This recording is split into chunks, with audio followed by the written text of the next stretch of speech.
market conditions are fraught with uncertainty, ranging from macroeconomic conditions, geopolitical conflicts, and the rise of AI in almost all aspects of life.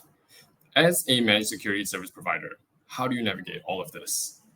First off, compliance. Regulations are tightening globally, and they're becoming more prescriptive. Even though there's a rise in nationalization, organizations are still reliant on a global network, whether that's for clients or third parties. And they need help navigating this regulatory maze and ensuring compliance across jurisdictions. MSSPs can step in and guide customers on achieving and maintaining this compliance. Second, specialization. Regulations for critical information infrastructure, or CIIs, are growing, and the very scope of CII is also expanding.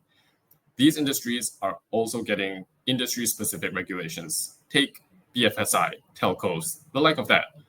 And on top of all of that, certain industries, such as manufacturing, have specific technical requirements as well. And customers want partners who have these skill sets to help them, both technical and regulatory. Finally, white glove service. Engaging a partner is not done on a whim. It takes a significant amount of resources to integrate and deliver these services. Demonstrating a long-term vision and understanding of a customer's environment, along with advice that is tailored for them, is key to maintaining these relationships. Now, on that note, we've got a very exciting Omdia Universe on managed detection and response coming next year, so stay tuned.